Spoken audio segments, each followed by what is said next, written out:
What is going on, everybody, and welcome to another special episode of Second Guessing with Stressin. Today, I'm joined by Will Kunkel. You guys know him on Fox. He does a great job covering not only the Houston Texans but all Houston sports. Will, welcome. How you doing today? Dude, I'm good. I appreciate you coming on. We were just talking. I'm tired. I just got home from the combine like an hour and a half ago. Scarfed down some dinner, and I'm ready to party. I'm very impressed by you being a man of your word. You know, we kind of made a commitment, and then maybe you didn't realize at the time what your schedule may or may not have been like. And I checked in with you either yesterday or this morning, and you stuck with it. So you didn't have to do that, but I appreciate that. And with that being said, I feel like the fans will get a lot out of it. So thank you for doing that. Hey, man, you got it. I think we scheduled this before I got the trip planned, so it kind of like worked out that I landed about 2 hours before we were set to go. So we're good. Awesome. Yeah, and then as I told you before we hopped on, I'm pretty super casual with this, so it's not a big deal how it would have went. But anyhow, I mean, we appreciate you coming on. And as I mentioned to you as well, I mean, one thing that I'm trying to do with having guests on such as yourself is, to show appreciation and kind of highlight members of the local media and for us fans to get to know you better. I, for one, have really enjoyed your content and your coverage of the Texans and the Astros and the Rockets. I feel like you bring a pretty unique perspective. Someone like me who's a pretty, lame personality, you kind of bring, I guess, energy is what you could say. So one, thank you for that. And I will say too, like you've been very friendly with me. Like that's one thing I've noticed with a lot of journalists is, how down to earth you guys are and accessible you guys are. So thank you for that. And with that being said, just kind of give me a background of how you got to where you are now. Man, it's been a journey. I appreciate those kind words too. It's been awesome being in Houston. Like I try to just be myself on air, which is like a sarcastic, fun, type of dude. Um, so like I played college baseball at a low level, at D3 level at St. Lawrence University in New York, and then I stopped playing because I wasn't gonna, I could play like very low level after that if I like put everything into it. And I was like, no, I'm good with the bus rides across the country. So let's start life. And I don't know, how old are you? I am 36. All right, so I you get asked remember that Mike and question and I Mike. forget. What's that? Do you remember Mike and Mike? I do. So I worked on Mike and Mike my first job out of college, No behind the way. scenes, cutting video as a production assistant at ESPN, which was a blast. Like I absolutely loved it, networked my tail off, got to know people there. But I was like, I want to be on air. Like I need more attention than this. Like I'm not a behind the scenes dude. So then I went to Northwest, networked, and went to Northwestern for my master's to learn how to be on TV and such. And then eventually got a job. It was in Fargo, North Dakota was my first gig. And then North Toledo, Dakota State? Ohio. What's that? North Dakota State? Yeah, covered the Bison, covered the Fighting Sioux. The hockey team was awesome. Like we had a blast up there. It was 15 months, partied like crazy. All of us hung out because we were all young, like out of college. And then went Fargo, Toledo, Wichita, Charlotte, Houston. So it's like, you get someone, you got to be a tight ends coach at like Northeastern, Southern, Western Michigan for a year before you start making some money and start moving up and start getting the jobs that you want. It's kind of the same deal as coaching and like being in TV. So you're like Nick Caley. You got a multi-diverse background of different, media. So Yeah. it's I not to wish I his was more point. like Nick Caley. I think he's doing a little better than I am. Paycheck wise, definitely, I would be happy as well. But that's awesome. So yeah, I actually played football at Stephen F. Austin, and then also I got my master's at Incarnate Word. So, and I'm involved with their program currently, and my friend is the head coach there. So, I've watched Incarnate Word play North Dakota State over the years, and I have an affinity for good championship FCS football. So when you say North Dakota State, like to me, that's awesome, man. It's a badass group. Like being up there was the first year of their 5 straight that I was part of. I was part of, like, I got to cover and kind of just be around it. And like that Fargo Dome is awesome. Those guys know how to tailgate, they know how to party, and it is fun. It's loud as hell. I love being up there for my time. And it's, this industry is, you go places you would never go, especially when you're starting. Mm-hmm. Just to get into the game. And I'm like one of those guys that I try to make the most of everything. I love every opportunity I get, and so I love my time in Fargo. Yeah, so I actually went to a game there in the quarterfinals years ago when Incarnate Word played them, and the atmosphere was electric, and it was in the Yeah. middle of a blizzard too. So I mean, like they said that was only a fraction of what it was normally like, but I mean, I had a blast. So I imagine, you said you were younger too. It sounded like a good time. But given your background, I kind of do have a question. I guess were you in Charlotte at the same time as Jonathan Alexander? And then like a second part of that question is, how would you relate your time there covering the Panthers to here in Houston covering the Texans? Like any things you see similar or different? Yeah, so Jonathan and I were there at the same time, which was fun. So when I got here, he was super nice and just generous to kind of show me around, hook me up with the right people, and know the lay of the land. And I was able to trust him and then have him on my show when I first got in because I didn't know any differences in covering Houston sports. The one, and I've been telling this to people, and this is no slight on Charlotte sports, it's just the irrelevancy for them right now is a bummer. Like, I love my time in Charlotte. I love the fans. I love a lot of people with the Panthers and the Hornets, but the Hornets are terrible. They've always been terrible. And no one nationally cares about them. So you do all this work and it kind of falls on deaf ears. And it's the same thing with the Panthers for the time being. I got there in 18 when Cam just started going straight downhill, and he was hurt. He had injuries all the time. He just wasn't any good at the tail end of his career. Then they started playing the quarterback roulette game with Teddy Bridgewater, Sam Darnold, Baker Mayfield, Taylor Heineke, Kyle Allen.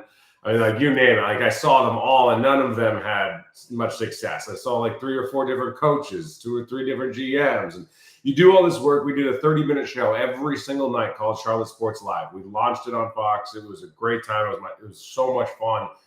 But the interest level just wasn't there, especially nationally when you put anything on your social media. It just didn't do very well because there was such little star power. You come here, when I moved here, I texted Jonathan and I was like, and I don't think he'll mind me saying this. I was like, man, how many wins do you think the Texans are going to get this year? And he was like, I don't know, 3, 4. And that was CJ's rookie year because there was no expectations. Like no one thought that was going to happen. Nobody. And if you're saying it, you're just being a fan and be like, oh yeah, we're going to Super Bowl this year. And like you caught lightning in a bottle and then you're like, holy crap, like this is going to be real and something to build on. No one knew what you were going to get. And came down here and holy smokes, the star power with Nico and now Joe, Steph formerly here, everybody on defense, CJ, of course. So now people care across the country because of those names and they're having success. And now the Rockets are making a playoff push. UH is always relevant. And everyone knows what the Astros have done over the last decade. That's awesome. So I guess we could say maybe you're part of the success. You know, a good luck charm. You come to town, and then things start to change for us. Hell so yeah! This is all because of me. You're welcome, Houston. That's awesome. I mean, I couldn't imagine, going from that scenario to this one, which we were in the same situation. Like you just mentioned off all these names of quarterbacks. So, but it must be refreshing as a reporter. I mean, I couldn't imagine putting in all the work for a show, and no matter how good of a job you did, you were limited as to how far it could go. Whereas now it's the flip side. I mean, like you said, national interest. I guess tailing off of that, you mentioned some big personalities over the past 2 years. Is there a certain player on the Texans that is like your favorite interview? Favorite interview? I genuinely mean this. When I have them on my show, Kickin It with Kunkel, they're all awesome. Like, I think it's because we just kind of go about it a little bit differently. It's a free-flowing conversation like this versus a Q&A and like I don't get like all serious about the football. And it's not because I don't want it. Like they talk about that all the time. We don't need to rehash. There's certain things that you've got to ask about, like when they got their ass kicked by the Vikings. How do you bounce back? Or when they got their ass kicked by the Ravens, like how do you deal with that? The Aziz deal, like there's certain things you've got to touch on, of course. I think like Aziz was one of my favorite conversations. Nico, Tim Settle was awesome last year. Brevin Jordan, like all of them. And I know I could rattle them all off. I've never had a conversation where I'm sitting there like, so what's up? Like they all have personalities. They're all good dudes. That's what I love about the locker room too. Like they're good people in there. They're fun to talk to. Will Anderson, especially. it's always blast. And it was the same thing in the Panthers. Whenever I talked to those guys, it was a very good locker room as well. Yeah, and like as a fan, like I can only see what you guys put out, and y'all do put out a lot of good stuff for us fans. But like I can kind of see what you're saying. Like they all seem like good dudes. And then as far as your show goes too, like I like that aspect of it. I think it produces a lot of good content because of that. I mean, I just think of the videos where you talk about guys and their name pronunciations, and like we honestly learn stuff that we don't know because you just have a genuine conversation because no one just has a normal conversation with them. Dude, I was shocked that who was it? It was Neville Hewitt, who's super tight with Dario Ngumbawale, like tight, like friends.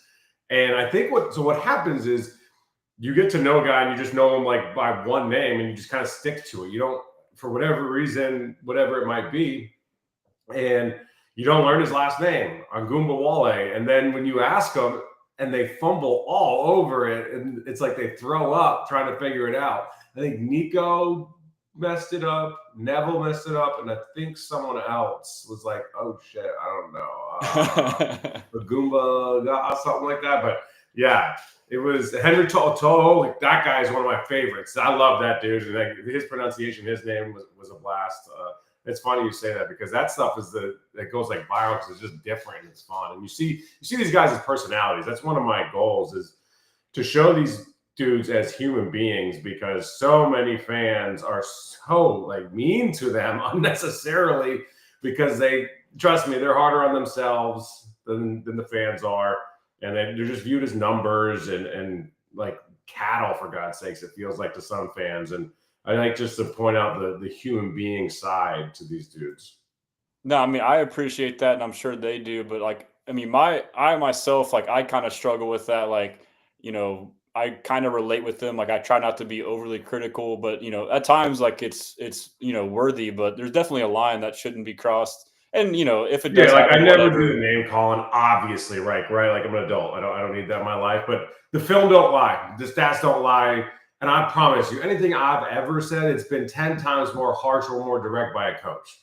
And every time I do have a criticism, I make sure I back it up with stats or film. Like it's not me just being like, this dude sucks. Like, it's not me just spouting off my emotions and my feelings and my frustrations. It's like, this is not good enough. The product isn't good enough. If the standard is this and you say it is, then you being down here ain't good enough. And I promise you, D'Amico's having all those same conversations that we're saying too. That's a good point, and I feel like I guess with the culture that D'Amico's built and the type of players he has, like there really isn't a lot of this like hostile interaction, and I guess it helps currently now that we're winning. It's not as heated, but I mean, could you speak on? I guess I just thought of that right now. Culture. I mean, you listen to D'Amico and Nick Caserio talk, and initially when D'Amico came in and talked about culture, to me it was just like another coach speak, no big deal. But like now that I've like seen it come to fruition and kind of like played close attention to the guys they sign in free agency and the guys they draft, like they definitely have a type, and you can tell they're building a solid foundation. I guess from you being there firsthand, can you kind of speak to that culture and what it is and how you compare it to other places you've seen? It's definitely work your ass off in practice culture of number one. Like D'Amico works these dudes. You can argue, some guys will say it's too hard, too much, too often. But like they have a standard, and that's part of why they have that swarm mentality too. And you can see that culture on defense, whether they're healthy or not. Remember when they went to Green Bay, they had 5 starters out, forced 3 turnovers, and dominated that game. And they lost because the offense sucked. And that's not me being overcritical. Like that offense was terrible that day. Joe Mixon carried them and earned every yard he got and was toast by the end. And that was one of the games where we were like, what, is Bobby all right? Like, does Bobby know what he's doing here? And we started questioning some things. But their culture is to have a high standard, high accountability, a good relationship with each other so they can call each other out. They, Tank and CJ and Will and those guys have really ingratiated the new guys with Joe and Steph. But I think that the core of the culture is the fact that they do have those relationships, and a lot of that's built on their faith in Jesus, and they get deep with each other. They know the why of the guy next to them, so that when you do call the other guy out, it's not like you're finger pointing as much as you're trying to help each other get to the main goal, which you have the main goal of winning each week. That's a good point. I mean, it's pretty evident too that they value, people who are faithful, and it's not just Christianity. I mean, look at Aziz; he's a faithful person with a different religion, and I had the chance to meet him, and he's a great guy as Dude, well. he's one of the nice. I love talking to that dude. I could talk to that dude forever. Like no matter what your faith is, he's like he's an awesome human being. Which is why Down to when he went earth. through everything, people like trashing him was crazy because you don't know the guy. Does he have a checkered history? Like he plays the game so damn physically and fast that you're going to have mishaps like that. I don't know that it was a dirty hit, but it was certainly a hit that warranted punishment. Like dirty is like intent. He's going down and you're going to hit him regardless. I don't think that was there. But I do think that stuff like that happens when you play the game that physical. And I love the way he plays the game. It's awesome to watch. And he's an awesome dude. So Now that whole thing really pissed me off. Like I had a pretty like an hour long rant on here, but and like I mean to your point, like the way he was drugged, like just personally, and like people making assumptions about him. And then we had a watch party, myself and some other fellow content creators, which you guys came and covered. And he had like made a comment on the post on Instagram, like I might have to pull up since I can't play, LOL. And I just thought nothing of it. And then like next thing you know, he comes walking through the door. The starting Mike linebacker for the Texans watched the entire game with me at the Kansas City Chiefs. And like, he basically said, like, I wanted to show appreciation to you guys for like supporting me and having my back, came and brought, a bunch of toys for the toy drive. So like that moment for me was like, this guy is unbelievable. Like, I don't see how, like, if you get a chance to talk to these players, it's hard to look at them in that same light. yeah, and that goes to like this. These guys are human beings. So when you drag them in the manner in which he got dragged, it affects him mentally. Yes, he's a multimillionaire. Yes, he's at the best of what he does. Yes, he's an alpha male. But yes, he also gets impacted by stuff like that because it's not who he is, and it hurts him. Like it hurts his feelings. And I think he would be willing to admit that. And I think he did in a couple interviews that he went through a dark space. He didn't know if he even wanted to play football again. Like that's crazy to think. If you're just like looking at a dude, thinking about everything he has and how good he is, like why do you give a damn what anybody else thinks? But we're all like that. We all kind of check our DMs or our messages and our ads. And yeah. Some are better than others than like kind of shielding yourself from the negativity or, caring what other people think. But yeah, I will defend him as an awesome dude forever. Yeah, I mean that's just tough. I feel like that's just like one of the negative parts of our society. It just is what it is, like with the internet. And I guarantee you, half the stuff you're seeing is like teenagers or trolls or fake accounts. So it's like it's not real, but it still feels real. So that's a tough Yeah, dilemma. I mean, you know how this works. Like, if you read 1,000 comments and 999 of them are positive, you're still one. The negative one's going to stick with you. Be like, damn, is that for real? Yeah, that's so true. I agree 1,000%. And so you mentioned earlier, Bobby Slowick kind of stinking it up. Can you give us some insight, like throughout the year, like your observations? Like, did you notice like a buildup of like frustrations between players or coaches, and then I guess the process that eventually led to his firing as well? So you got to remember, he had success in his first year. So you had this momentum of him being the golden child, CJ being the golden child. The offense was going to take off the five-headed monster, as CJ called it in training camp. It wasn't all media hype. Like it was player hype as well. Like CJ had himself a tour with Tank on podcasts. Like I'll guarantee they piped that down this offseason because they got their ass handed to them a couple times. And I don't do your tour, talk your smack, but you got to back it up and be awesome afterwards. And they got their ass handed to them a couple times. But so you had to like kind of stop the momentum of like, all right, week 1 against the Colts, okay, like whatever. Week 2, Bears, good defense, okay. Week 3, you're kind of figuring it out. Because what happens now in the NFL is the first 4 weeks are kind of a mess because you don't practice properly the way you used to. So it takes you about a month to hit the ground running. And then it never really turned around. It never got better. But then the Patriots game happened. Like, oh, snap. Okay, here they are. I think they put up 41 that game.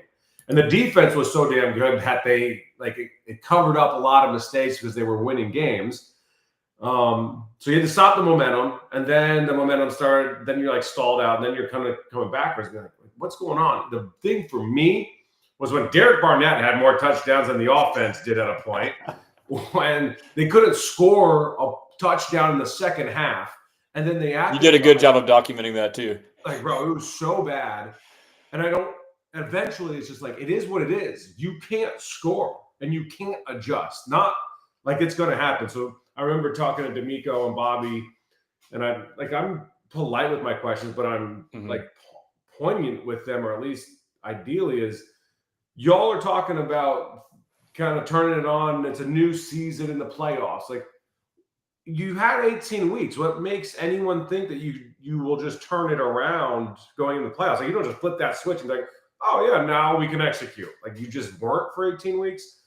So it was a season long evaluation of Bobby of how bad it was, and the inability to adjust. And to CJ's credit, he could have gone to the podium and been like, I don't know what we're doing, and he never did.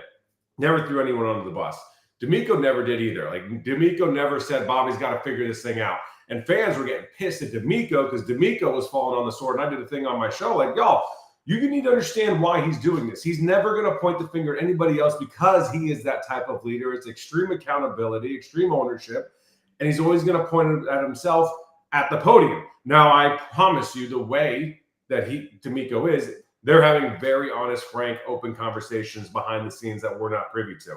He's just never going to say that at the podium. Like, that's the kind of leader that he is. So that's why we're here. And I said I didn't think Bobby was going to get fired because I just didn't know if D'Amico had it in him. Not that I didn't think he did. I didn't know, because that's a big thing to fire your friend who was on the cusp of being a head coach because of his success.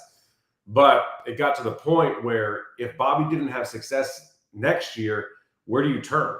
Like, you're screwed. You've now doubled down on something that didn't work. You don't have another option, and now it's impacting you as a head coach and your team. And the window that you have to win with CJ and his rookie contract is so small.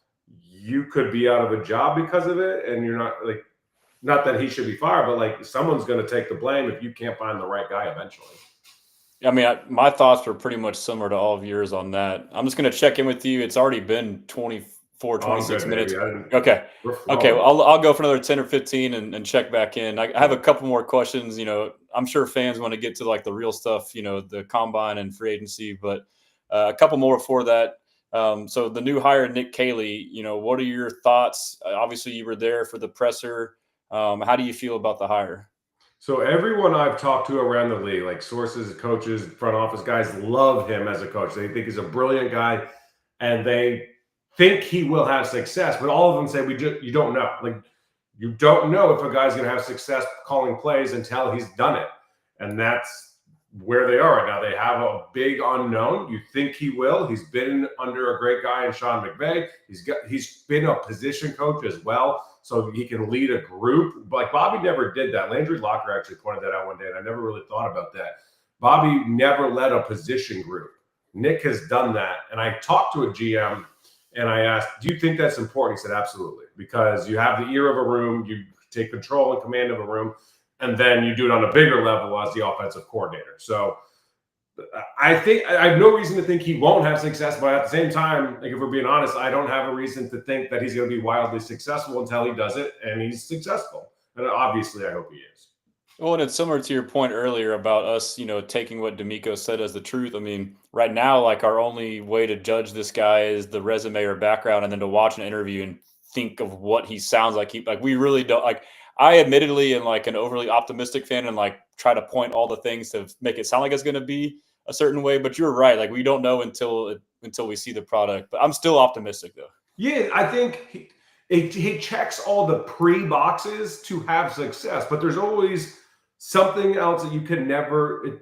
It's like everyone that gets drafted has potential at the very minimum. You just don't know what's their work ethic like, how they're going to adapt in the live situation. What if plan A fails? Do they have a plan B? What if plan B fails? Do they have a plan C? Do they want to listen to other people? Is it all about that? Like, there's 100 factors that you don't know how a human being is going to react in that moment. Can they not process the information fast enough to get the call in? Like, there's 1,000 things that you just don't know, but you have to do your due diligence, and you take an educated guess and hope for the best. That's a good point. And I think, you know, one reason I feel good about it is like, you know, the reason all the things that we did not like about Bobby as fans, D'Amico Ryan seemingly like. What didn't you like about him as fans? Because to be fair, everyone was on the train of Bobby after year one. Yeah, and I was too. And I will say, like, I was one of the last to like be against him, and I never was like 1,000% like he's terrible. Like, I, like you, thought that he would have been retained, and I was preparing myself for it and thought it wasn't the worst thing in the world. But as the season went on, and it's all the stuff that D'Amico said, and then the same things that he addressed that supposedly Nick Caley checks off, but like the biggest being adaptability. I feel that Bobby Slowick had a scheme that was rigid and only fit one type of as an offense that could only fit a certain type of personnel, mostly the O line. And when the zone running didn't work, he just kept trying to.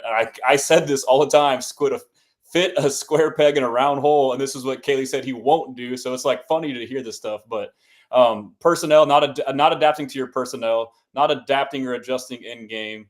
It just seemed like he would just call the same play no matter what. Like he wouldn't, take note of like what defenders were on the field, what receiver was in for an injured receiver. I mean, I couldn't tell you how many times that he put players in bad positions. So like, and D'Amico said too, we got an offense that's adaptable and adjustable, and it's all about putting guys in their best position to succeed based off their strengths. If they're good at this, then we're going to put them in that. If they're not good at this, then we're not going to do that. And that's not what Bobby Slowick did. He put guys like Cade Stover in his third ever game to block Jonathan Grenard one-on-one over and over. You put Dalton Schultz in the biggest game of the year, asking him to block Chris Jones, George Karlaftis, like stuff like that, like his awareness. It's adaptability, awareness. It's just rigidness. I mean, and that's a lot of the stuff that I feel like D'Amico has addressed. But regardless, like if you're D'Amico, he observed what we observed, like maybe through the same lens or not. But, he fired Bobby for a reason, and you would hope the guy he hired would do those things that he didn't like better, I guess is what I'm trying to say. Yeah, I mean, I agree with a lot of what you just said. And here's one thing I will say, and I've listened to a lot. When D'Amico talks, I'm like locked in because you can learn, but you got to like pick up on things that he repeats over time because a lot of times he doesn't say a lot. Like he says a lot of words, but doesn't say anything with all the words. But if you pick up on things, like he was now repeated a couple times, we all need to be on the same page. We all need to be on the same page. And that tells me Bobby wasn't on the same page as anybody else. It was Bobby's way or Bobby's way. And everyone needs to be on the same page, moving in the same direction. And that's something I've caught on big time.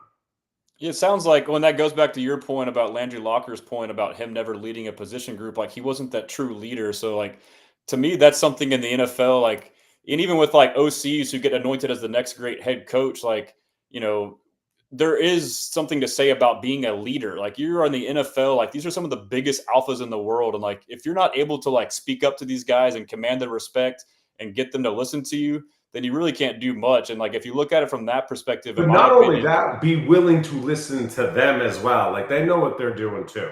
That doesn't mean you do what they say necessarily. I remember D'Amico Ryan said that Jimmy Ward said that they need to practice 2-minute offense or defense or whatever it was, late game situations in his rookie season. So D'Amico admitted that and went and implemented that because of that. Like it wasn't like, no, I know what I'm doing. I got my schedule. Like you just do what you're told. Like the ability to listen as well.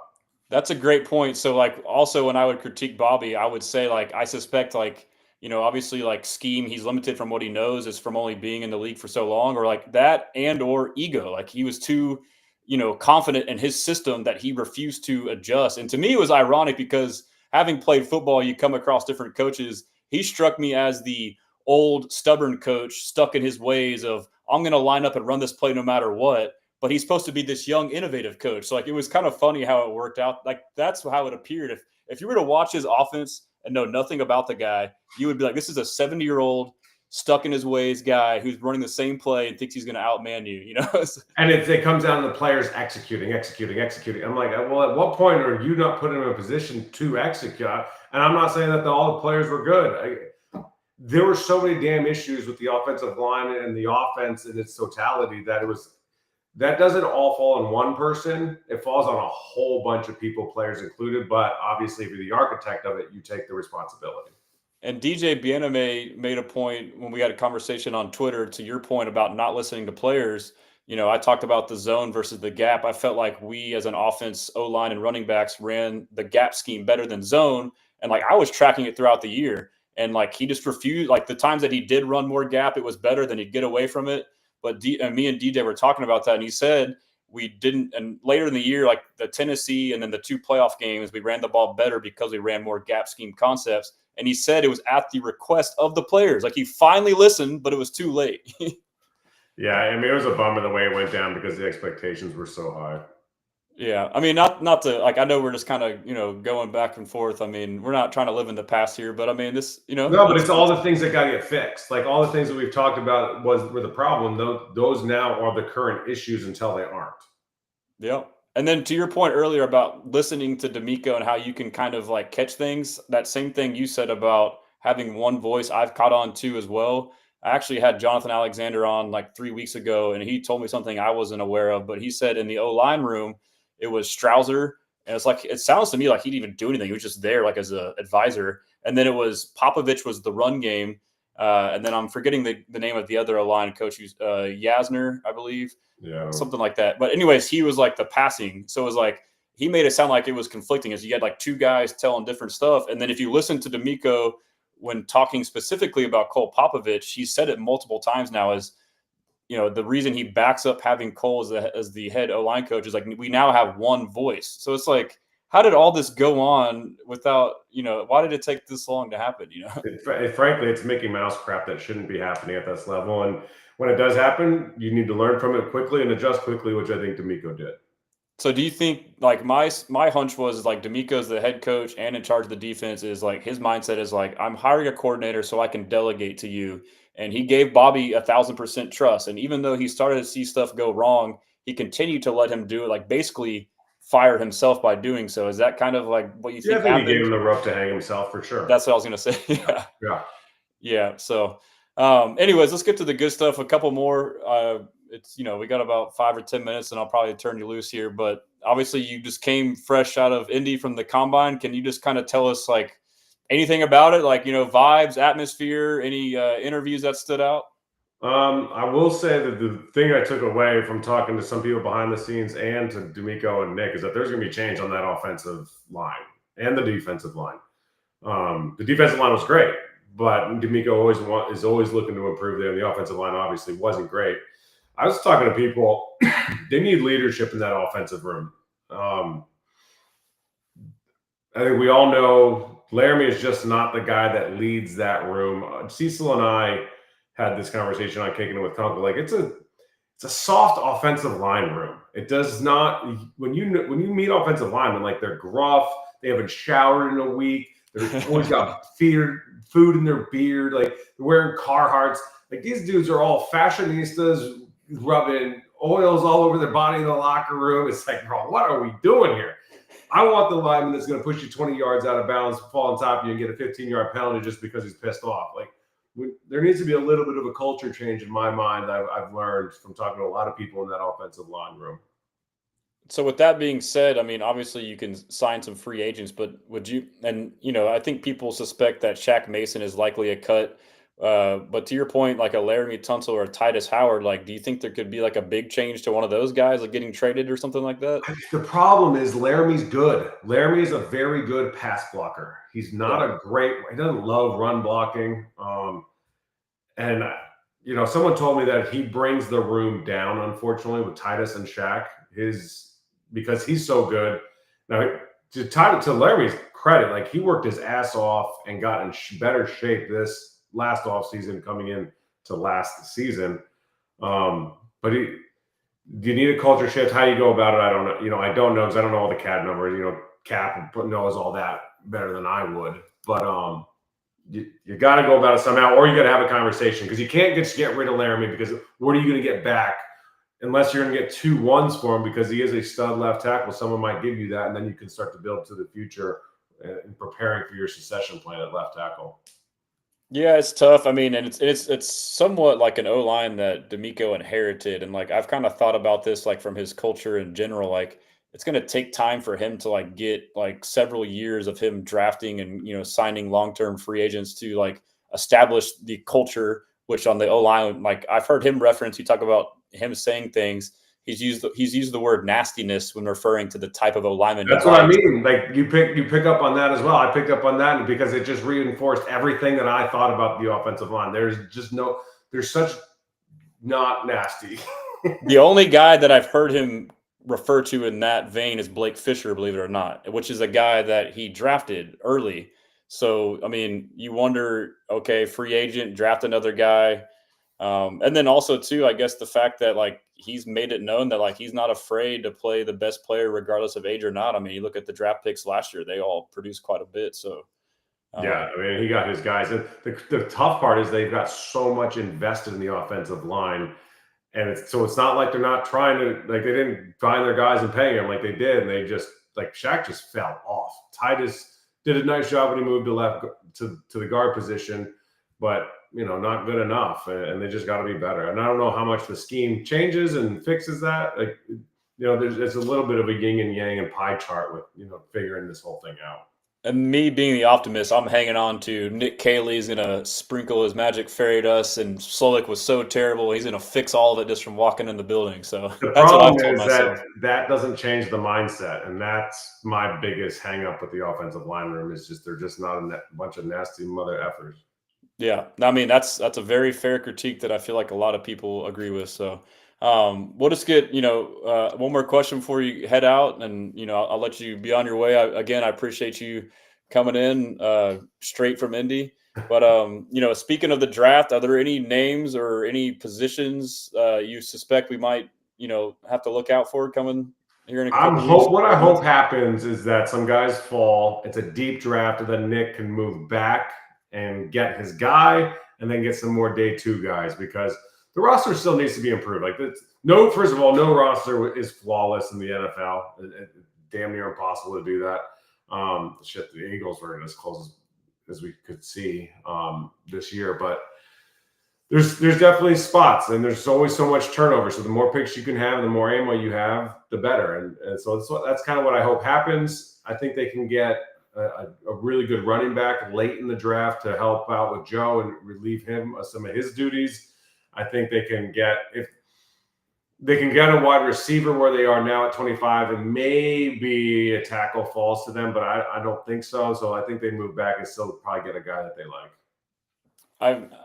I hate it because a lot of the stuff you're saying I agree with. Like, I hope we trade back. We did it last year. You got like a 2-for-1. You get a couple solid picks. So I like that analysis, and I hope that's what happens for us.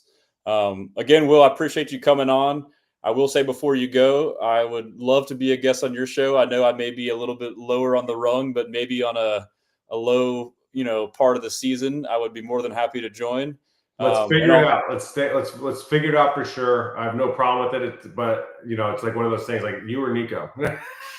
Oh yeah, but let's make something happen. Me all day, dude. Honestly, you've done such a good job, man. So quickly, you came on the scene. I think, when did you start doing this? So I started my Twitter like a little over a year ago. Like, yeah, okay. So like right when I got here, yeah, and maybe a year after, yeah. You've done a lot of good stuff, and I like the fact your content isn't. I mean, it's not always like extremely positive, but it's good stuff. It's not just ripping guys and tearing guys apart. It's a good follow, and it's a healthy follow for people. And you do the fan base well, which I think you represent the fan base well. I appreciate that a lot. That means a lot. And then also, before we go too, I mean, if you want to, I have the ticker on the bottom where they can follow you, Will Kunkel Fox on X, and then we got Will Kunkel on IG, as well as your YouTube, Fox26 Houston, Kicking It with Kunkel. Is there anything else that you want to shout out or we should be on the lookout for coming up? I got Ryan Hollins on the show this week. We pre-taped for Kicking It with Kunkel. You can go on Fox Local or YouTube, like you mentioned. This dude's story, we had a blast. Like, he was on some really crappy teams in the NBA, and we talked about it, and it was some really funny stories. And then obviously we talked about the Rockets, since he's the color analyst for Space City Home Network. But he's a good dude. He's a funny dude, and I'm super grateful for his time. Yeah, I enjoy listening to him on the broadcast, which, by the way, they're playing now, so maybe you'll catch that. But right. I'll be on the lookout again. I appreciate you taking the time to come on, and I'll see you online, man. They're winning 28-14 right now in the first. Let's go. Take care of business against the Spurs, man. Dude, thanks for having me. I appreciate it, and we'll get you on Kicking It with Kunkel as well, I promise. How about that? I appreciate it, man. Yeah, of course. No pressure. Take your time. All right, dude. Thanks, man. Keep it. All right. Yes, sir. See you.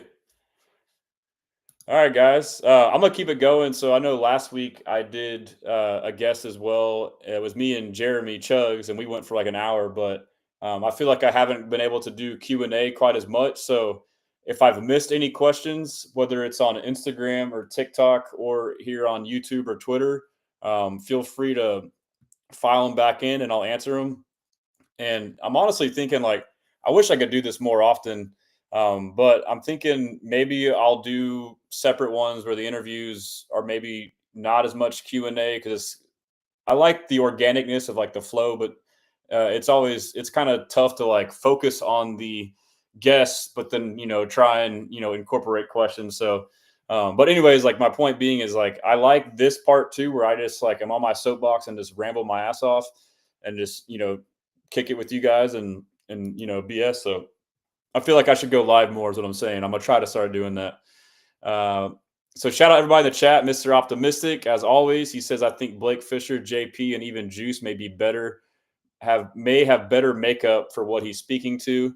Yeah, so that's a good point. I mean, so like the nastiness is what D'Amico likes to refer to it as. He mentioned that Blake Fisher has it. I think Titus has it in him when he's at guard. And then LT's LT, but I mean, if he's going to be, a lockdown uh, left tackle, then whatever. I mean, who cares how he does it? So you eliminate left tackle, right tackle. Okay, we got some promise there. Left guard. I think Titus should play there. I'm finishing an article that will, explain that. I think there's some nastiness there. And then now to Mr. Optimistic's point, that leaves center and right guard. Center, I think that Patterson and or Scruggs both have a little bit of that.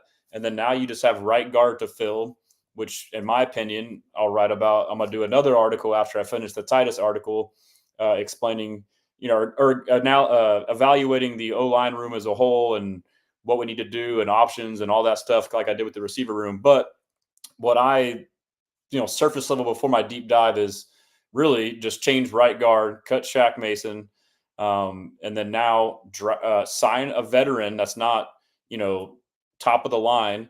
I like Zeitler. I know I mentioned him, and I haven't really honestly dove into a lot, but some of the higher end names to me, like I don't know if you should spend that much money. I feel like you can still get better and what you need, at a good value with a guy like him. And then also draft a guy in the first couple rounds who can either start or be groomed to be a starter, and they're good depth, and now they can play any of the interior, or a lot of these guys in the first couple rounds, linemen can play almost all five positions. At least, a lot of them can play tackle and guard. That's four positions right there. So, anyways, if you do that and draft, you have depth. We know injuries happen. They're probably going to play. Blake Fisher, the plan for him was to not start, but injuries happened. He got thrust in the starting lineup and wasn't quite ready, but we were able to kind of mask it, and he was kind of able to, grow as the season went and got better and better. So that's kind of my approach on that. But, but then after that, through the interior, you now have Titus, Patterson, and let's just say Zeitler, let's just say veteran free agent.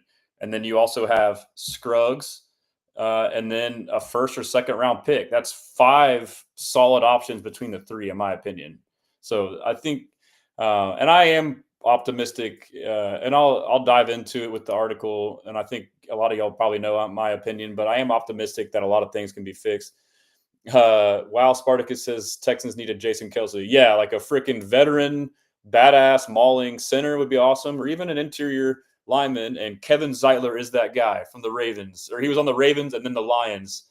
And people are like, oh, he's old, he's 35. Like, I don't care. Like, like I get the argument that we need to get a young guy to develop, but like we're also in this win now mode on CJ's rookie contract. It's a balance of the two.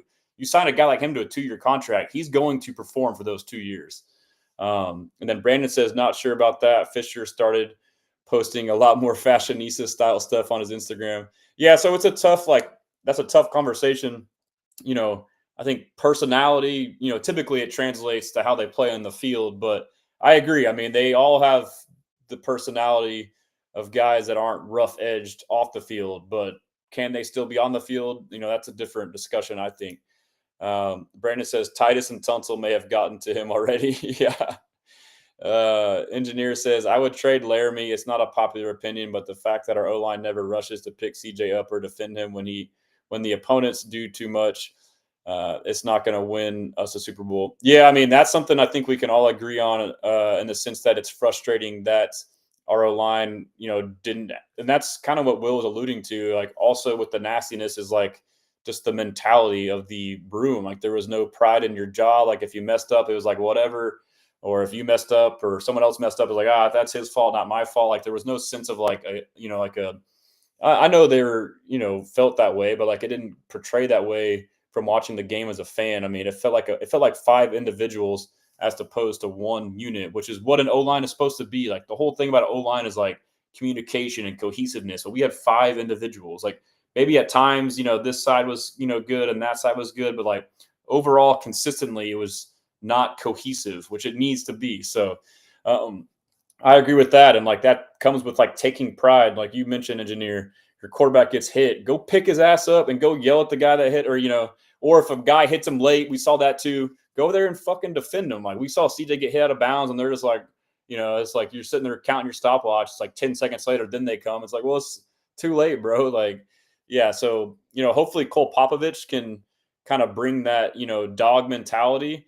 And, I think, those guys probably have it in them. I think they just have to be reminded and like poked and prodded. And it is a culture thing. And from what I've gathered about Cole Popovich's personality is I think he has that in him to be that leader, to kind of send that tone down to the line of scrimmage. So I'm hoping we do get that mentality. Engineer says trade Laramie Tunsil for Garrett Wilson. So the thing, obviously, we talked about, Laramie is lockdown pass pro, and I honestly looked at his run block grade for PFF, which PFF, some of us like it, some of us don't, depending on whatever, they actually had him graded as a pretty high run blocking tackle. I think he started off slow and then kind of picked it up. But regardless, the problem I have with that is like you have the best player on your O-line in the most important position on the offensive side from quarterback, the blind side, protecting your quarterback. You now get rid of him, and then what are you going to do? Like if you don't have another replacement for him, which is going to cost you just as much, then to me it doesn't make sense. And there's chemistry, and now him and Titus, if Titus can stay at guard, they've started to get more and more reps together where they can be cohesive. CJ has that sense of comfortability with Laramie. It's just working on that mentality, like we talked about.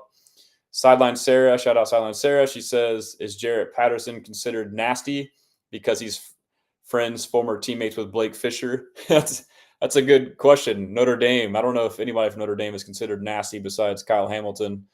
I guess we'll find out. I think Patterson showed some good stuff, though. Brandon says, "Which week does Pierce win his Angry Runs award this season?" Man, so I'm excited about Pierce, man. I know a lot of people are talking about drafting running back. So as of now, my goal before free agency starts in like early to mid-March is to evaluate each position room on the Texans and see where we're at, what the options are in draft and free agency, where they're projected, what the salaries are, who could be cut, traded, whatever. But what I've thought about the running back room is I know a lot of people are saying like draft this guy, draft that guy. I don't know if we need to draft any. I mean, I have to dive into it. Like as of now, like I lean maybe like a 4th or 5th rounder. But I mean, if you look at it right now, you got Joe Mixon, who should be an every down back. He is, but we subbed him out of third downs quite a bit. But you look at the Rams with Kyron Williams, he got he got overworked. So, I mean, they've shown a propensity to give the good back, all the snaps. So from that alone, Joe Mixon should get a higher workload. Now you have Dameon Pierce, who had a great rookie year and then has struggled since in the zone scheme. And now you turn him back into what we hope and expect to be more gap scheme based off of what the Rams did. They were more 50-50. And, you hear Caley talking about being adaptable to his personnel. Our personnel in the O-line is gap scheme. So now does Dameon Pierce become elevated if he gets even snaps after Mixon? And then from there, you have British Brooks, who will likely play fullback, but he's a running back, so he could play running back. People forget about him. And then Jawar Jordan, no one's talking about him. Like I was super hype about him, us drafting him on day 3 last year. He was a guy that was like a 4.5, 4.6 guy. Or I think he was like a 4.4 guy. I know he had an injury. And anyways, he has the juice. Like he could be that third down scat back, catching screens. And so that's someone I feel like people aren't talking about. So I'll dive deeper into that. But I feel like, there's other places. I get the best player available, but I feel like to me it should be a mix of need and best player available. You still got guys under contract. I tend to lean like don't even draft a running back, but maybe in the late rounds, if anything. Engineer says the comment section rips the guys apart. LMAO. Yeah, dude. I mean, gotta love the comments, Mr. Optimistic. How many mock drafts have you done? I will admit I have done zero mock drafts. Kind of a lame approach, but one, I'm busy doing all this other shit all the time. But really, the big thing is that I just like the way my mind works. Like it's hard for me to do a mock draft when I have no idea of what they're going to do without free agency. I know it's kind of lame, but like when I do a mock draft, like I want it to be like in my mind as close as what it will be when they do it. Like trying to guess it. I'm sure like once I evaluate things more, I'll probably do it and I'll probably be annoying and I'll preface each draft that I do based off of what I think they do in free agency, rather than just pick a bunch of names because, I mean, y'all know how I am about receiver. I kind of harp on the different position types of receivers. And I feel like if we sign this type, then we're going to draft this type. And so that's basically why I haven't done it. But I do look at all y'all's. I have looked at all the names. I haven't watched as much film as I would like. I'll probably get into watching film here in the next couple of weeks on these guys. But I mean, I've watched them on a decent amount of guys, mostly like, long form stuff on Twitter. So Mr. Optimistic, I don't know if Juice is good, but I don't feel like he's soft. Yeah, I think I agree with that. Optimistic also says, I feel like we got to get Titus and Mason away from Tunsil. Also, if you can find a tackle this year, I'm not opposed to moving on from Tunsil in 2026. So that's an option. I mean, one of these, you definitely draft an alignment from a depth standpoint. And like we talked about, there's like 4 or 5 guys I feel like in the first 2 rounds that are tackles that can play guard or vice versa. You got the Donovan Jackson, you got Gray Zabel, you got the guy from UT who's all of a sudden falling, but like all these guys are like tackle guards. And so if that's the case, they can provide immediate help on the interior. And then, if things start to change, you could kick one out or you could kick Titus out so I think the more flexibility, the better. I think that D'Amico and Nick value that. Guys that can play multiple positions, especially on the O-line. I feel like they mentioned that all the time throughout the year in all their interviews. Brandon says, that's what I thought. Robert Hunt could be a good fit here. Yeah, man. I mean, a veteran, and you don't have to get this top guy. You need someone who's experienced and knows what the hell they're doing. And not only will their play be good, but they can help the other guys because our O-line, you got Blake Fisher, right tackle, young. Patterson Scruggs, young. Left side, you got Titus, and I'm assuming that Titus will play left guard. I know not everyone thinks that, but Titus and Laramia on the left side is pretty much locked down. It's basically center on over, which if you look at last year, once Titus played left guard, that was the issue. Early on, left guard was the biggest with Kenyon Green, obviously, and then Kendrick Green. But later in the year, it was just the right side. It was interior to right, was the biggest one. Engineer says, yeah, but Garrett is a shiny wide receiver. Yeah, that's true. I mean, it's tough for me to talk about. Like, I would love to have Garrett Wilson, but I mean, one, the draft capital you would give up for him.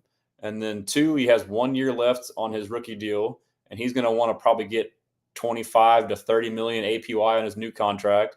And that's going to come due at the same time that you got CJ, you got Will, you got Stingley, you got all these guys you got to pay. And now you got to pay another receiver. You already have Nico on for 24. So that's what's tough. Over on TikTok, sorry, I missed you guys. Product of the H, appreciate you, brother. He says, I'm excited for Jawar Jordan and British Brooks too. That's what's up, man. Yeah, and if y'all don't follow Product of the H on TikTok and Instagram, he's a must follow. He does a lot of like the interviews and stuff that I do, and he does a great job. He's a great follow. CT says stressing. Torque MFG says Texans podcast, about damn time. Let's go. Yeah, appreciate you, bro. I've been doing it. For those who are new, if you just tuned in, I do re-upload this to Spotify and Apple, or you can re-watch it on my YouTube under live or on my X feed. Yeah, so this is, if it's your first time, welcome, man. Horns says golden first pick for the Texans. I would love Matthew Golden in the first, depending on what we do in free agency. I think he's a great receiver. Carter says, "Who is this? This is Stressens. I am Stressens, but I am blessing." Ethan with the hand emoji. Thanks for showing up. Let me check on IG. Oh, shout out artist Benjamin Bugs, my guy, man. Appreciate you tuning in, bro. Yeah, I don't know if I missed a couple. One person said they're stressing on IG. And then someone asked for a Discord link. I don't have a link. I do have a Discord on my website that I need to promote this off season. I call it a Discord. It's like Discord, but it's like on my site. It's a forum. I would like to get that going. I know it's tough. Like we all have our apps we're on, so it's hard to get off of those. But I feel like it would be cool to kind of have like a centralized extra place where it's only Texans fans and Texans content. Shout out Texans on 3 on IG for checking in. Appreciate y'all. Yeah, man. So I'm working on this Titus article. I think he should play left guard. I got stats to back it up. It's not as like the article that I wrote on CJ Stroud and the pressure that he faced, and basically how I did like a deep dive into advanced stats to prove that, people were arguing that, a lot of the pressure was his fault for holding on to the ball too long due to the, high time to throw numbers. I kind of disproved that was not true. And I found like a lot of cool findings within that. I'm not finding like nearly as many like I found like a couple of good nuggets, but I am finding like enough data to support Titus at left guard. So, and again, it'll be long, but not nearly as long as that one. But yeah, so I can't wait to get that done to do the O-line one, because I really feel like I need to get my long form opinion about the status of the room and what we should do on that out there. And then I do plan on, doing a video going over the article about CJ Stroud and the pressure. Basically, I think I'll just do a live stream. Like to me, it's like I want to do a video, but I'm not great at editing. So I feel like I might as well get live viewership out of it as well. And I'll just put it up on the screen and kind of go through it. Maybe tomorrow or sometime later this week or this weekend. But yeah, so I mean, and I got some other guests I'm lining up. I've got more, local journalists.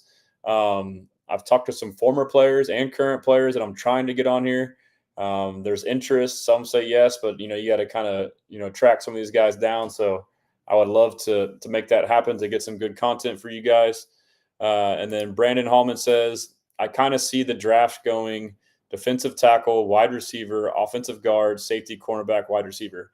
I could definitely see that. I could definitely see that. Something else too that I haven't really mentioned, like another reason why I haven't really mock draft is I just know they're going to trade back. I feel like, this year you could argue that they won't trade back until the day of the draft based off the board. Last year we did it pretty early with Minnesota, but all the talk about how the draft is, and every year, it feels like those middle rounds, like late first to early third, are like the sweet spot. That's what D'Amico Ryan says. That's what Nick Caserio says. And honestly, like if you are very good at finding that hidden gem or that diamond in the rough or that like that overlooked guy, not even like that big of a exaggeration, which that they do. I mean, their method is they rely upon experience.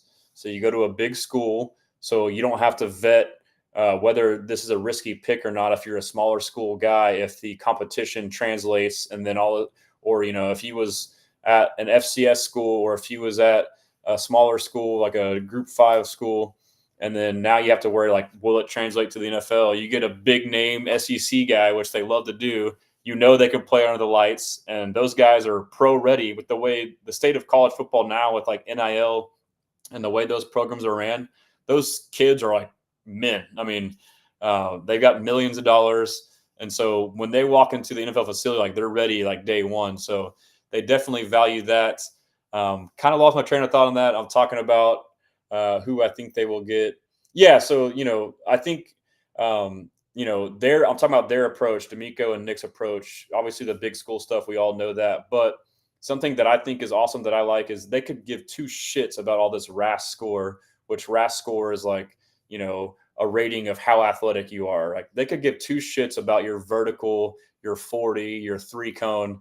They value the tape, and then the interview, and then the measurables just to kind of double check. And if it's off, with that being said, you can find extreme value. Like Kamari Lassiter, case in point, he should have been drafted top 15, top 20, and he got drafted, mid to late second because of his 40 time. He's slow. D'Amico watched the film and said, I see how fast he plays. I could give two shits about his 40 time. And then you couple that with the big school, the game film, the interviews. He talks about how important the interviews are. We all know now from listening to Kamari and kind of watching him, like he just got that dog in him. He's epitome of swarm, like works his ass off. Like the reason why he's so good is he never quits on a play. He finishes to the whistle. So like that stuff, I've been posting clips about how D'Amico and Nick both have repeatedly said that they value the interviews the most about the combine. Like, I think the combine's still great and fun for us to watch and see crazy stuff. But end of the day, as far as, the coaches go, like they're not really weighing into that stuff. And like Caserio today on Pat McAfee, like talked about how dumb a lot of these drills are that they do, like doing crazy shit. So, kind of keep that in mind. Like, I guess that's what I'm going to do. Like when I try and project on who they're going to draft. And they could have like a strategy and things, tendencies that they do, and they could kind of stray, like I feel like Gray Zabel, FCS guy, could be an anomaly. Yeah, he's FCS, but it's like, okay, like this guy would translate.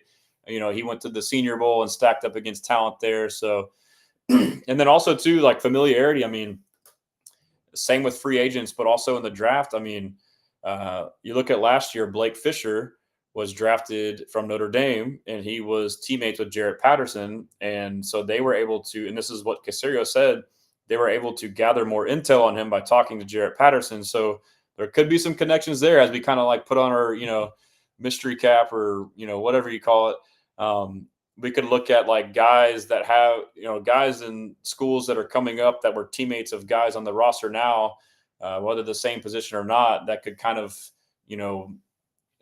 fit that mold. So maybe I'll write an article like the closer we get to help us project, but like check off all those boxes and kind of use it as a filter because it's fun to like, we all want to like, act like we're right or know what we're talking about, even though it's still an opinion. But yeah, so let me get back to the comments. I don't even know if I finished my thought there, but and then so that being said, basically how they find these diamonds in the rough, how they don't just ooze over these metrics like Anthony Richardson, who people said like he should be the number one pick. A lot of fans saying we should trade up for him and all this crazy stuff. And golly, I mean, just because he jumped high and threw the ball far, but like you watch the film, he was ass at Florida. He almost got benched his last year, but because he was awesome at the combine, we want to like give up the house for him. And look at him now. Like he's exactly what we thought. He's terrible. He's not a good quarterback. Yeah, he's an athlete, but he's not a good quarterback.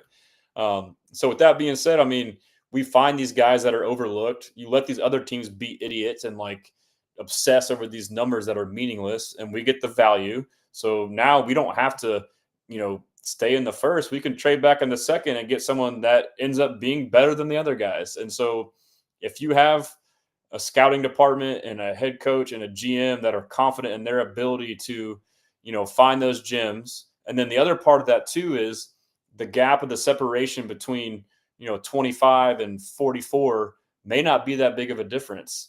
But the other layer too is your scheme and your coaching. Like, you can get a guy of the same position at 25 and 43, and they may be the same, or the other guy may be better. But if you bring them into your system, you can elevate that guy to here. So, there's a great benefit in having a very smart and good,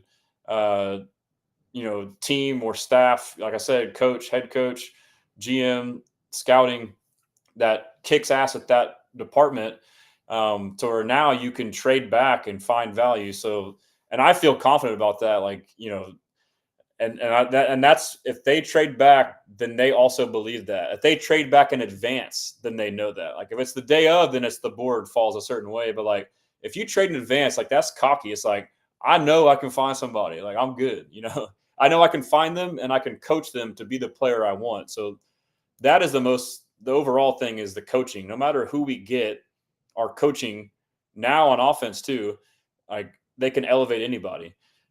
Spartacus says, how far do you think they'd trade back if they decide to do so? I think it'd be the same like last year. You trade back to the mid-second, pick up another second round. So you basically get the same player or type of player you wanted, and then now you get another one of the same caliber pretty close for free. Or now you can use that extra pick to trade for a veteran like we saw with Dix. Like you basically, trade it back, and then basically I'm pretty sure I have to, go back and backtrack, but I'm pretty sure the way it worked out last year was a trade with Minnesota either recouped or paid for the second rounder we lost to Diggs.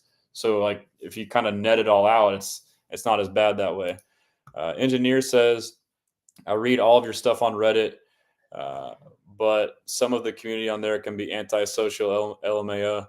Yeah, so I struggle with Reddit. Like, I wasn't able to be as active on there during the season because it's got too much shit going on. And then, like I am obsessed with this shit and post a lot. So like, I've realized that like it's not too active on there. So I don't want to like, overstay my welcome or like bombard you guys with just posts in general. And then also like my own stuff. But I do feel like Reddit is a community that does kind of like that nerdy deep dive stuff. So hopefully people don't feel like I'm annoying, but I'm about to spam them here in a couple of days when I write another article. So I guess I'll wait until something happens. Brandon, Reddit being antisocial, I am shocked.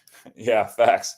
And they also have like weird quirks too on Reddit. Like the first time I posted an article, I used like a condensed link to like, thinking, oh, this is better for them. They don't have to look at some big ass link.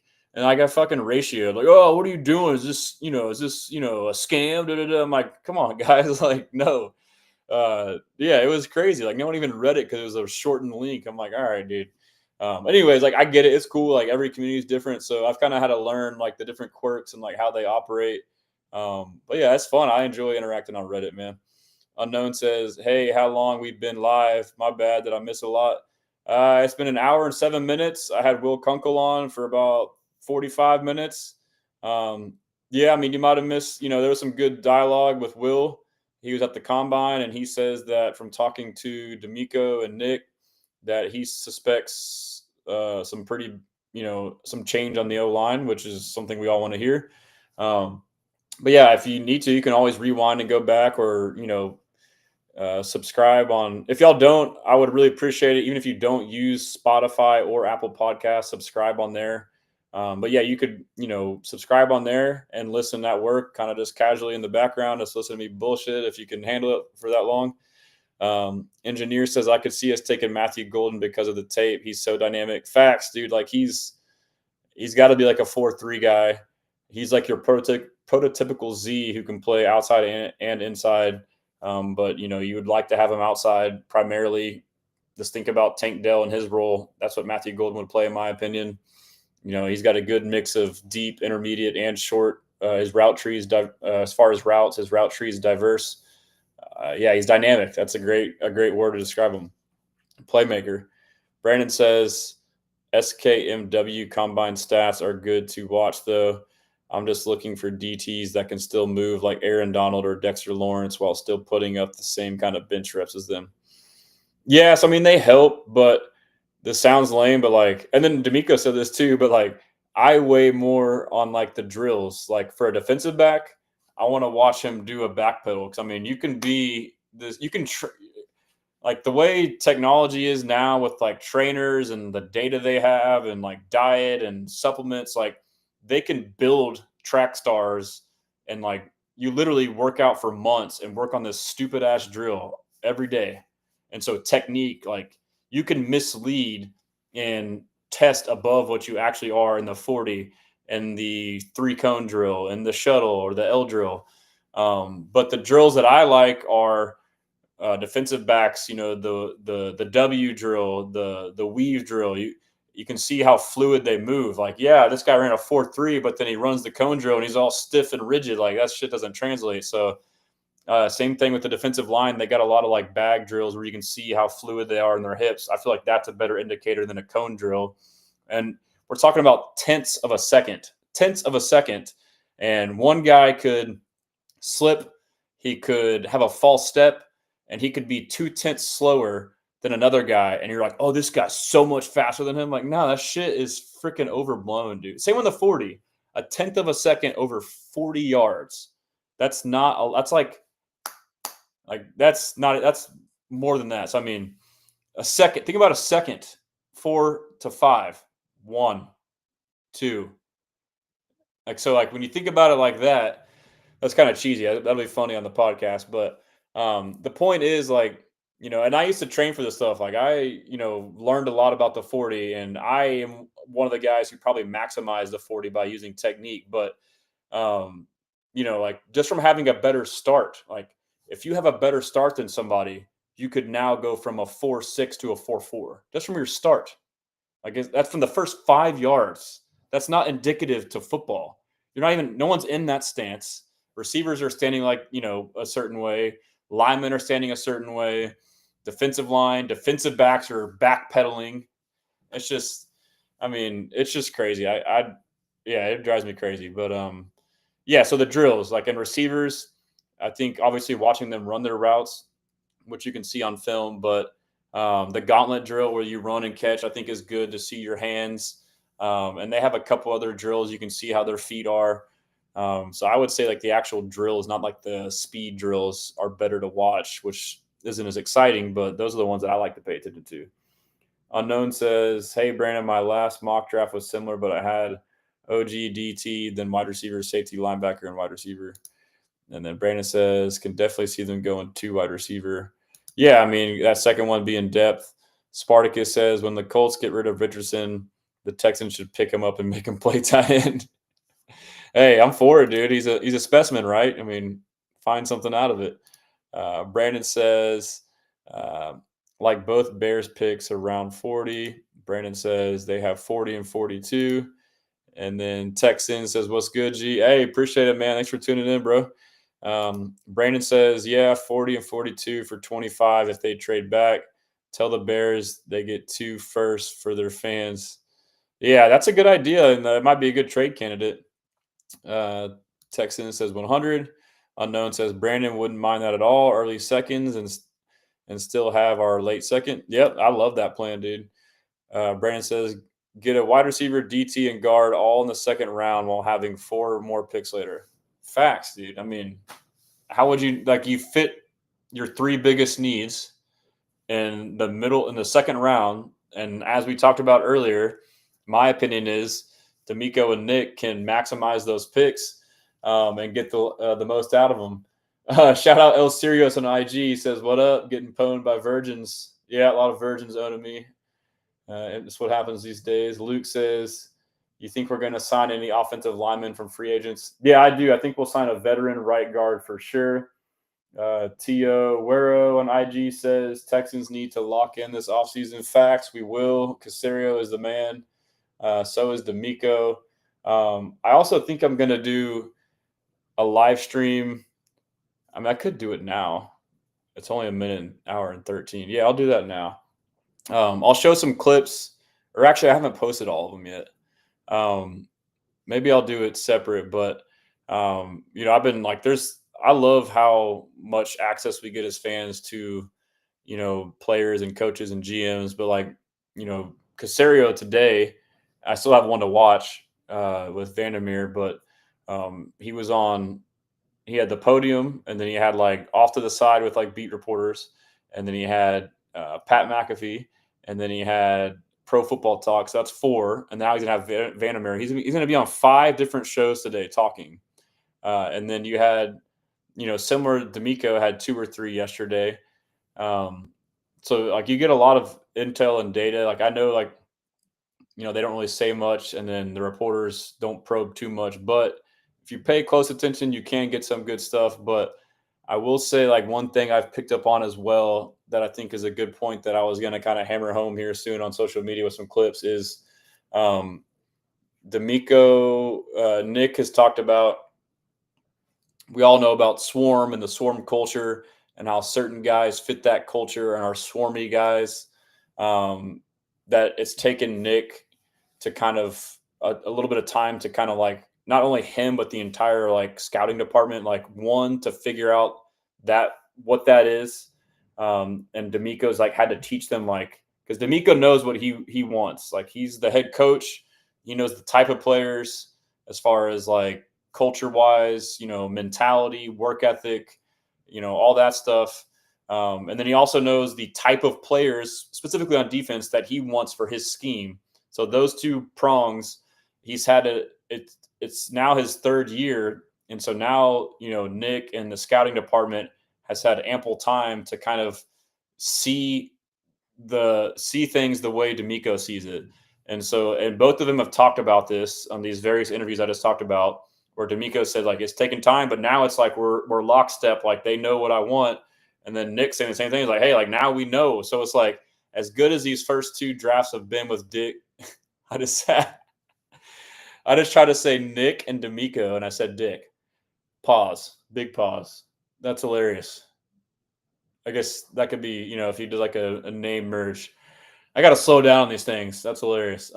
Anyhow, so when you talk about Nick and D'Amico, don't combine the names. You might say something inappropriate that's pause worthy.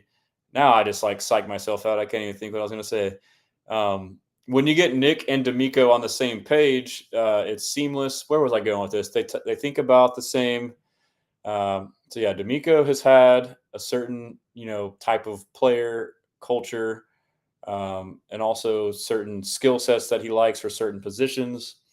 Okay, yeah. So it's taken time to kind of like get the rest of the people on board to, see things the way D'Amico has. And even that being considered, think about how good of a job we've done with free agents and with the draft, acquiring new talent, with them still figuring things out. And now it's like, okay, we're much more efficient, so we can get everything we want. So you think about this year, like we should get some damn good talent. And then to my point earlier, you can now be greedy and picky and get, as far as free agency, the best value, the underrated, overlooked guys. I mean, you saw what we did last year on defense with defensive line. Bunch of no-name guys, and our, all of us fans are like, who's this guy? Who's Tim Settle? Who's Mario Edwards? Who's Foley Fatukasi? And they all have great years. So you have that part of it. Free agency, you can get guys on cheap contracts that fit, the culture, and then they have the skill sets we want for that position. So we find extreme value there. And now we can find extreme value in the draft.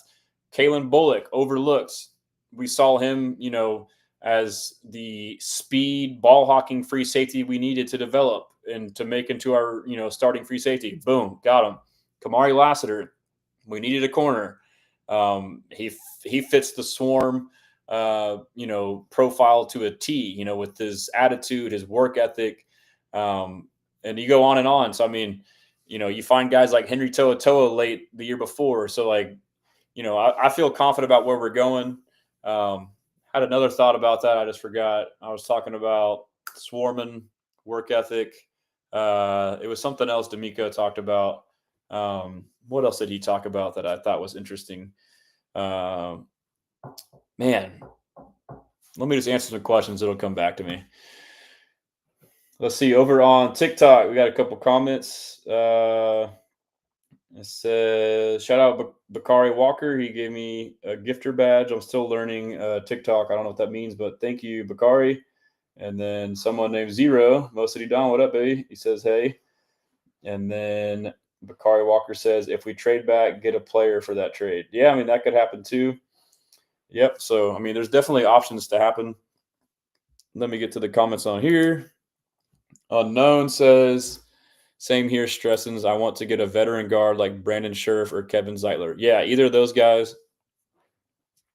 I'll dive into it soon, hopefully by early next week at the latest, with all the options. But I feel like there's good value at some guard positions.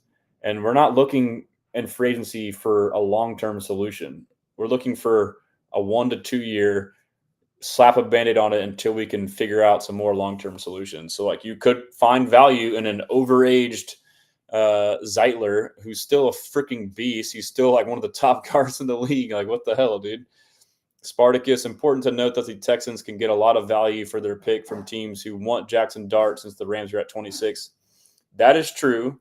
And then also, the value of a first round pick, especially late, is that teams will want to get that 5th-year option. So they'll trade up and maybe give a little bit more uh, in the hopes to kind of, restructure their roster to have more guys under that 5th-year option, more, cost controlled years. So that's another point there as well.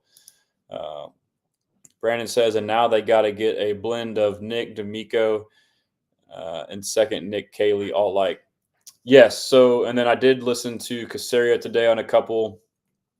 And so it sounds like now, I think it was Nick or D'Amico. I think it was Nick.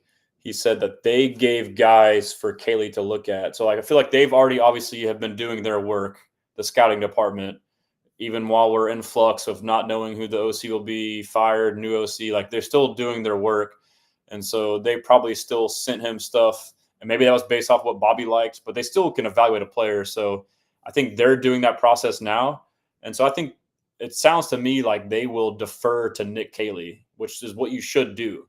The guy running the offense should tell you, at this position, I want this type of player. At this position, I want this type of player. Like, these skill sets, these strengths.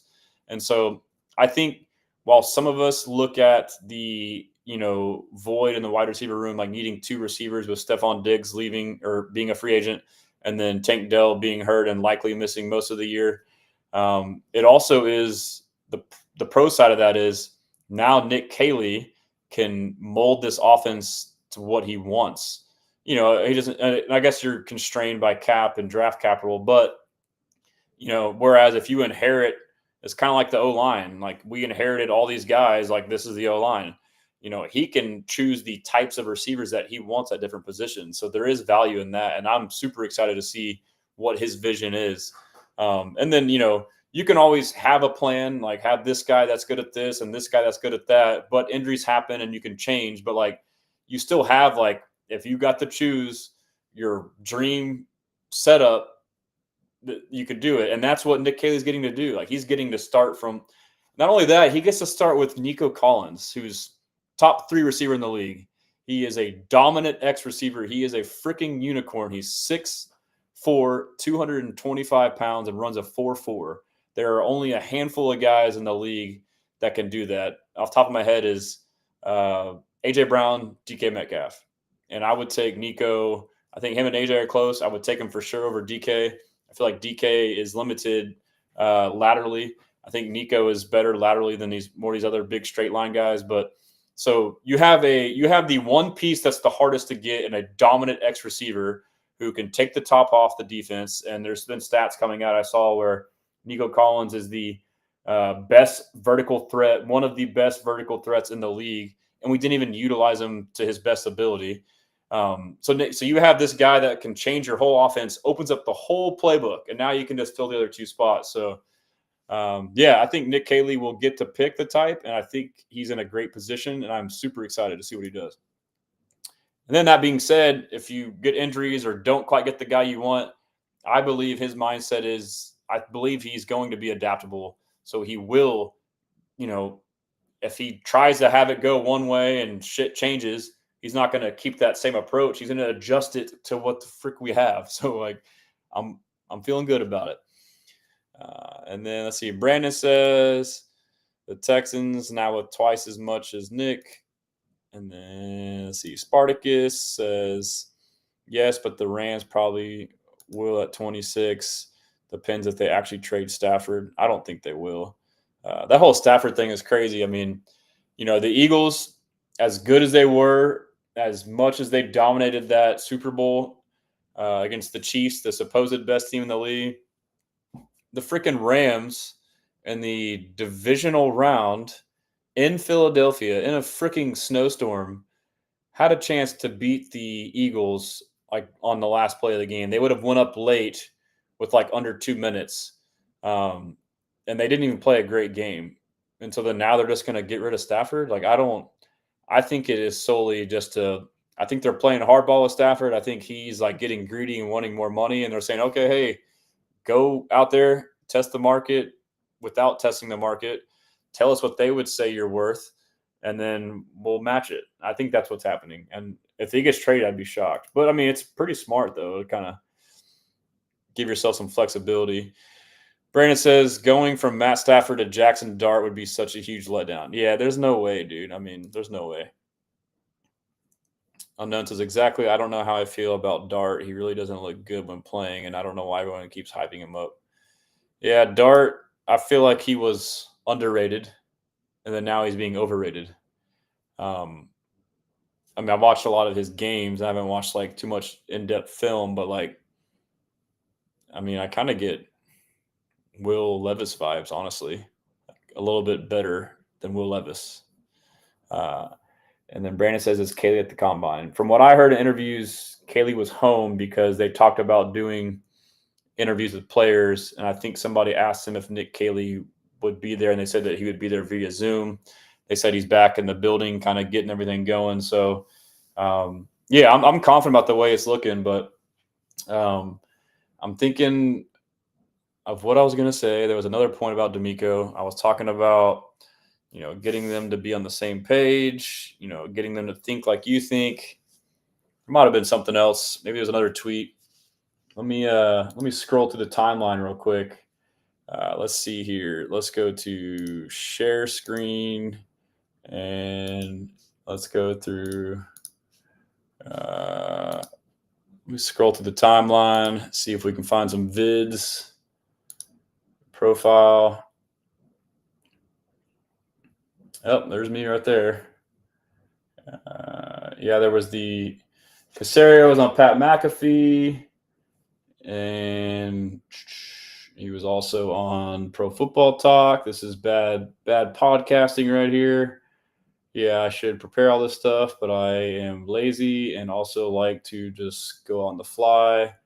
It was interesting that he was on Pat McAfee and Adam Schefter was on before, and they mentioned that Adam Schefter told him to ask him about Diggs, and that Schefter said that he doesn't talk to him, and Casario is like, yeah, I don't talk to him. It sounds like Casario freaking hates Schefter. I'm not sure what happened, but pretty funny, which is good. He doesn't like, letting the cat out of the bag, keeps his cards close to his vest, which he wears quite a bit. This is cool. I'm glad to see this, that the NFL is planning to put its electronic system to measure first downs into motion this upcoming regular season in 2025. I don't know exactly what it is, but it has to be better than what it was. I know there was the big controversy in the Bills-Chiefs game that could have been alleviated some with better technology, which you have to imagine is readily available given the world that we live in, rather than this archaic chain gang relying on two random guys just to run where they think the ball was and then pull a piece of metal and measure it. So that is exciting. And then also the tush push, my opinion is that's soft as hell, people trying to ban it. And I couldn't be happier of my head coach and GM who have both came out and said the same thing, like, hey, stop it. It's a football play. Casario talked about it today on Pat McAfee. He referenced Brady. He said he was like 90+% successful, and they just ran it a different way. So, like, what are you going to ban the QB sneak? Mentioned the Bills run it a different way, and they do pretty good. And then also got stopped on it by the Chiefs in the AFC Championship, in which cost them the game. They got stuffed like 3 or 4 times. So it is stoppable. And yeah, so it's just soft. I'm glad to see that they agree that that's soft. And then, yeah, talked about the interviews being the most beneficial part of the combine. Yeah, I feel like there was another comment I had. This was interesting. John Crumpler pointed out from a tweet from Mike Garofalo about the league reviewing the number of fouls drawn by QBs to see if there's preferential treatment from officials, and found there's no pattern. Yeah, whatever. Okay, Mahomes probably. I said the Dolphins' Tua was the most fouled passer per 100 hits this season. CJ Stroud had 0, and he was sacked like 60+ times. So, I mean, that kind of seems out of whack, if you ask me.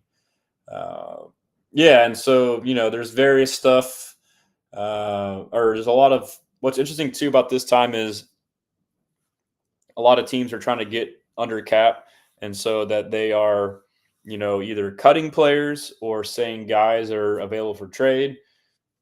One of which on my timeline I just see now is Rams guard Jonah Jackson has been given permission to seek a trade. I don't know much about him. First glance through PFF, he seems meh. I have in my timeline here the video of the new GM for the Jaguars, who looks like some young Game of Thrones guy, and he sounds like Chat GPT. Thought of the nickname earlier. Chat GMPT is what I'll be calling him from here on out. Chat GMPT. And yeah, the Jaguars, I thought of this earlier. I'm sure it's been said, but you can't spell Jag, which is just a guy, you can't spell Jaguars without Jag. Just a bunch of guys, Is that a pretty good one? Good old dad joke. Unknown says, I mean, it's easy to have a good yardage and good completion percentage when all Ole Miss does is RPO plays. Yeah, I would watch the film as opposed to stats with him, and he runs the ball a lot. He's like Will Levis, dude.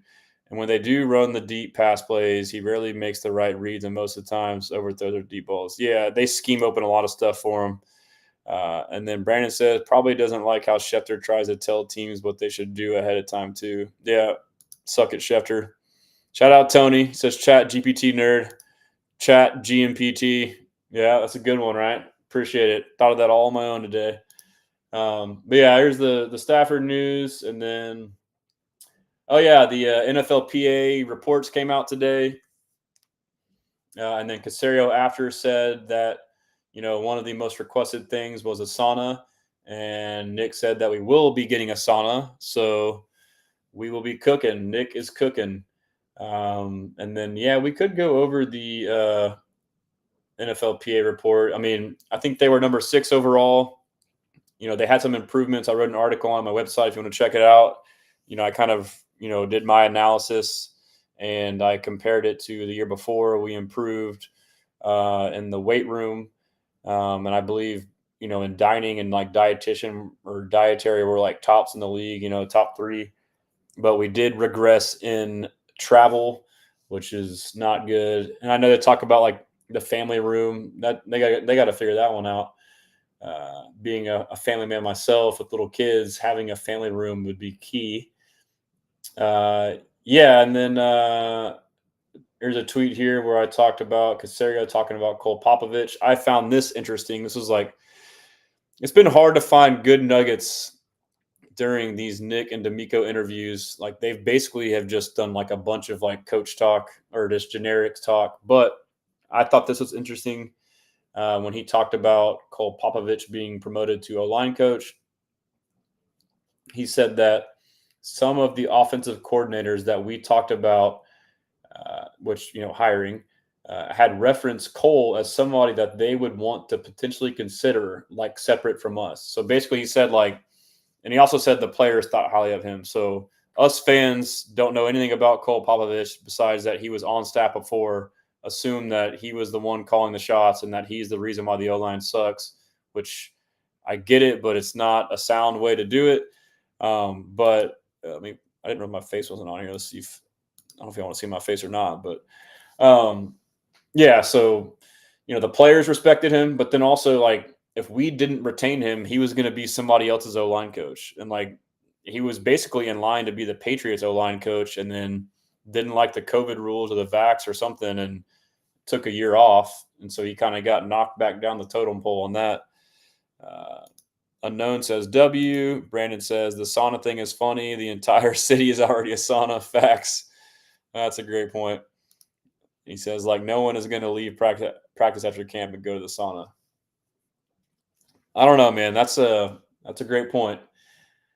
And so Caserio today basically said like if we need to free up a bunch of money, we can. It's just a matter of if we want to pay now or later for contracts. So, I guess it's optimistic. It sounds like if there's certain guys they want to target and money is an issue, they will definitely go for it. Unknown says, hey, Stressens, do you think the Bills could have a down year? Just wondering. I know this is not likely to happen, though. I thought they would have a down year this year, and they did not. They lost. They were in cap hell. Traded Diggs, ate a bunch of his money still, and then they cut or got rid of Gabe Davis. They Khalil Shakir, I like, he's solid, and they basically drafted Keon Coleman, who I think is good, but I feel like he was overrated a tad. And then Matt Collins was solid for them. Basically, they went with the approach of invest in O line, and they basically had to cut salaries just because of cap hill. And then same thing on defense. They lost a lot of guys from injury and cap. So with that, I thought they were going to be having a rough year. I thought Josh Allen was overrated, and he had a great year. You know, MVP. I feel like Lamar maybe should have won. I feel like Josh Allen did better because they dumbed it down, which is good. It's not to like knock on him, but before when who was their OC uh, before Joe Brady? Was it they had Dayball, they were good with, and then they had what's that guy's name? Ken Dorsey. With that offense, Josh Allen was being asked to do too much running and making crazy plays. But then Joe Brady, when he took over second half of the year before, dumbed it down, got the run game going. And so they basically made that a priority in the offseason to make sure with O-line that run game would work, and it did. And that just goes to show with any quarterback, the less you have to throw it, and then when you do have to throw it, you have good pass pro. With a good run game, you now have play action.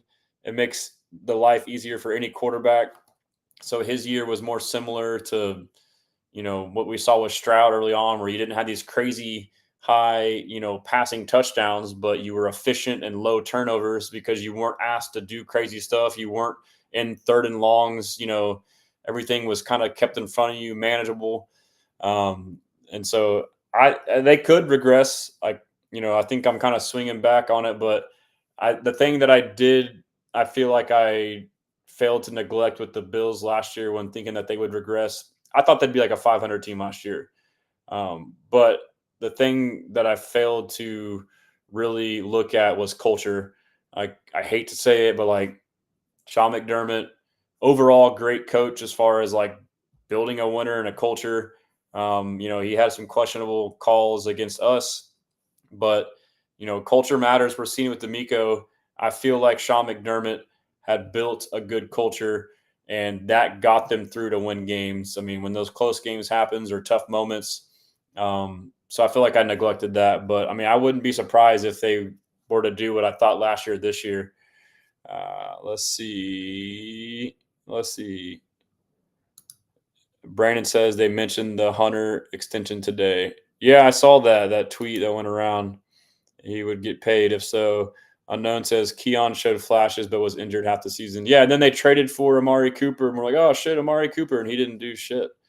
And then Houston sports fan, no one is talking about this, but we should start entertaining the idea of a new kicker because K15 is a dog in the season, but stinks it in the playoffs when it matters the most.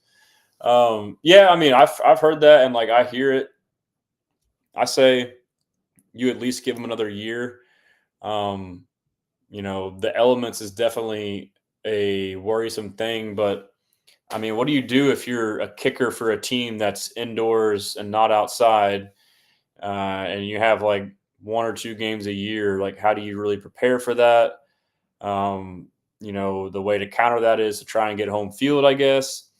And then also too, I mean, I wouldn't want to get rid of him quite like like you said, he's great during the regular season.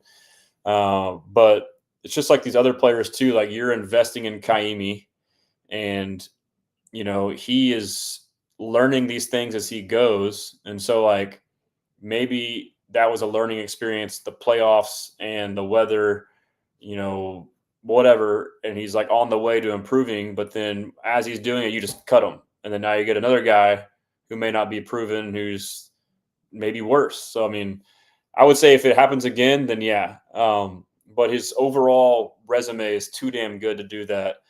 I don't know. I don't think that it's the pressure. I think it's the elements. And then I do think what happened in that Chiefs game is the win was a factor. We didn't hear about it much all week, but I think D'Amico's to blame partially on that first one to even try to kick it into the win. And then the fact that I think the first one got blocked or something. Justin Reed, the safety, blocked or almost blocked the first one. And so I feel like that was stuck in Kaimi's head. I think that he began to rush after that. I don't have proof. I just suspect this. And Justin Reed said that he, having played for the Texans with John Weeks, who's been on the Texans for like freaking 40 years, knows his snap count or his cadence. So he had like an impeccable jump. Like I know it looked like he was offsides, but I think it was just a great jump. And it's because he knew his snap count. And so then now Kaimi sees this guy jumping it. You can't help but speed it up. And then you miss one and your confidence and then the weather. And then it's already a long ass one. So those things kind of factor in. And that's interesting too. Like, do we know that the snap and hold were good? I think they were. I didn't really dive into it. But now John Weeks, it sounds like he may not be a Texan. So, like, is that part of it too? I mean, I think there's a lot to look at there, and I don't think we should get rid of him. If it happens again next year, then I'll seriously consider it. Brandon says they talked about extending a couple years, about 30 to free up 15 million in cap this year. Yeah, so he's talking about Danielle Hunter.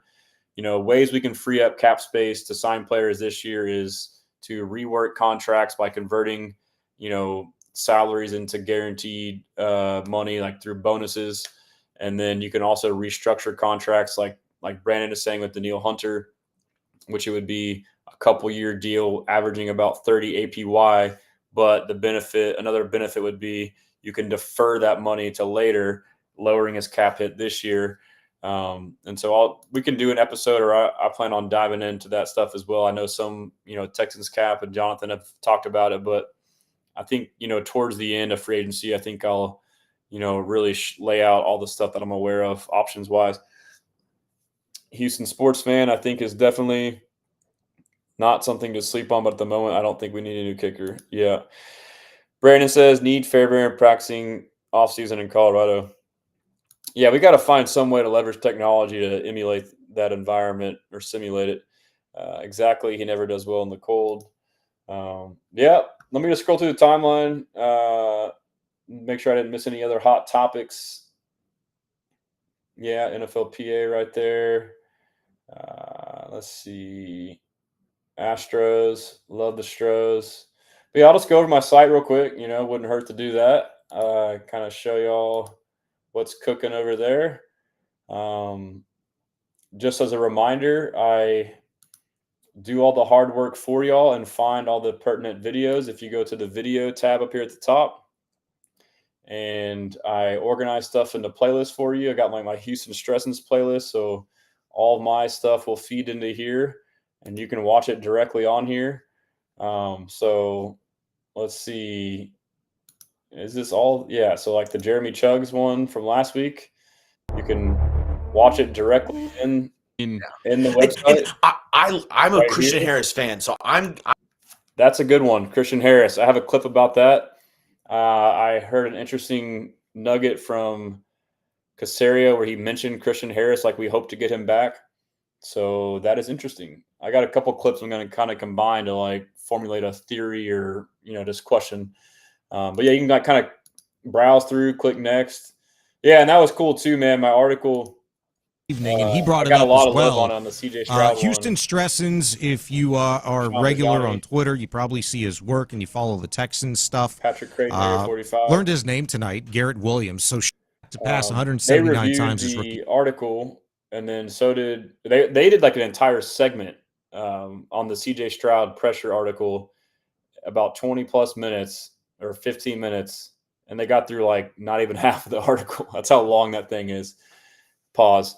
And then also, Sean and Seth, awesome guys. They always show me love, and I really appreciate it. They talked about it briefly. And then they also asked Nick Casario about me. Let's see if we can listen to it here. For a long time. One of our listeners, Houston Stressins on X, had wanted us to Not ask familiar you, with his game. Sorry. Yeah, it's at Texans commenters. Can someone let me know if you can hear the audio on the videos? I want to make sure y'all can hear it. Follow me. Yeah. When you're there with your little burner account or whatever, you can go check him out. But he's a very good curator of good content. Yes. So actually, you can see a lot of notable things that your players may have said in interviews or anything, because he goes around kind of scavenging. Seven things you've said in this interview are going to be up by 10 o'clock today on. Yeah. Oh, wow. Yeah, that was a pretty cool moment. But yeah, so I got a lot of love. And John McClain, shout out John McClain. He will be on my show next week. John McClain texted me and said it's one of the best articles he's seen in over 40 plus years of him covering the NFL. And then he's the one who also went on Area 45 and bragged about it. So that was a really cool moment. I mean, I know John McClain can be, somewhat of a polarizing figure in the Texans community from his pessimism at times, but I think you can't argue with the fact that he's a true professional in the sense that he has a long body of work. He's a great, journalist, author as well. So for me, that meant a lot. And I will say too, I've talked to him on the phone a handful of times, and I've learned a lot as I've gotten into this, media world, I guess you could call it. But you just want we see analysts or pundits as their personality, even though they're being genuine, and that doesn't mean that it means that they are a certain type of person. So with McClain, you may see negative tweets or him being overly harsh or saying this or that, and you don't like it, but that doesn't mean if you were to go meet him somewhere else and not know that was him and just talk to him as a person, that he wouldn't be an outstanding human being and awesome and polite and all that stuff. So that's something I've learned, I think Sean told me that too with Nick Wright. Sean Pendergast told me when I had lunch with him a while back, talked about Nick Wright. I was oh, I hate that guy. He sucks. He's actually he's a pretty cool dude. So it's you forget we live in this world for entertainment, talk about sports, and some people maybe do it Nick Wright maybe kind of leans into it for show, but some people just do it because it's their genuine deal. But my point is it doesn't always mean that person is act like that in real life. So that, I guess that's just my takeaway. I mean, it may not be the same for everybody else. So, yeah, we'll wrap it up here. But yeah, on the side, if you don't mind, it would really benefit me if you could subscribe to my free newsletter. You just click right here at the top. I do it weekly, and I'll kind of include my articles, my videos for the week, any other big news.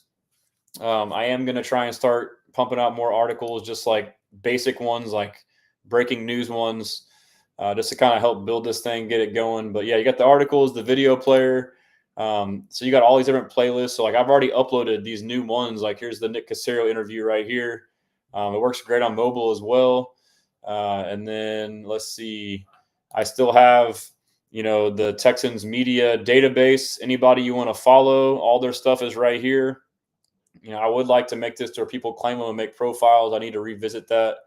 Where they can kind of host and embed all their content. The idea is just to make it easier to be a fan. And then, yeah, obviously the store is still there. I've been saying it for a while. I haven't done it. I will do a sale, 15-20% off, some kind of off-season sale I'll probably just do all items. I'll get to that eventually. But yeah, and I think I'll, come up with some new shirts, obviously with the draft and free agency. But I want to drop a couple more Rocket shirts as well for sure. And then, yeah, this login button up here. If you click on that, let me see if I can log in. This is where the Discord I mentioned is. Let's see, so yeah, now I logged in, you can go to your Discord. And it's basically a forum. I mean, this is on me. Okay, I haven't even been checking this, but I need to start pushing this. I don't know if there's Jamarcus Russell is on here. It's got 31 members, but I mean, you can do pretty good posts. You can, add images, emojis, video, music, GIFs, all kind of stuff. So, it's another place for us to interact. And what I'm kicking around is, and feel free to give me y'all's feedback on here or DMs on any of this stuff. But and I did poll a lot of y'all. I'm debating, I'm wondering if, maybe this would be more easily consumable if it was in an app. So I'm debating doing that. Basically, all this stuff, articles, videos, forum, and make it all in one ecosystem. And then I'd like to make it where you can have your own profile, and I can click on your profile and see all your content. That's the idea. But yeah, so you can see here on this little button, you can click profile too. And so you can see your own profile. You can basically, it's like your own website. You can add all of your socials on here. So it's like a link tree rather than having to pay for a service, use this for free. And you can make your own URL, HoustonTexans.com/ whoever. And yeah, you can add whatever you want in here, dude. You got all kind of stuff. You can, I can do it to where you can make your own store and we could work out some kind of split, all that good stuff. So let's see. Houston sports fan says it sucks. We got to wait until September to watch meaningful football again. This season flew by so fast. It did. And I will say, I always forget that how quickly it's crazy how quickly the offseason kicks into gear. And I love it. I love it. Like I'm almost busier doing content now than I was during the season, which is hard to say or hard to imagine. But so I'm good right now. Like, I love this offseason shit, dude. I love the draft. I love free agency. Like I'm a nerd for this shit. But it's going to get hard after the draft and after OTAs. Those middle summer months is when it really gets hard. So, but I agree, man. And then Houston sports fan says it looks like a nicely put together website. We'll definitely check it out. Yeah, appreciate it, man. I mean, I got a good buddy who put it together, and I invested some money into it. But this is a badass website. I mean, he did a hell of a job, dude. I mean, unbelievable. So yeah, I mean, feel free to utilize it. And if you have any like feedback, again, like things I could add to make it more engaging or whatever, just let me know. But I will say before I go here in a minute, Absorbed Ocean 78 says excited for the future. I will say, I mean, this is a great stream. I got 995 on just this. That's not including TikTok and Instagram. So I've been blown away by the response from the community in here. I mean, I know I post a lot, and I try and only post stuff that I think is pertinent. The problem is there's a lot of pertinent or badass information, but I really appreciate the support from all of y'all on every avenue or venture that I do on this. It really means a lot. My main goal in all this, it's all natural and organic. I'm just a fan, born and raised in Houston. Always been a consumer of content, Texan stuff, kind of in the shadows.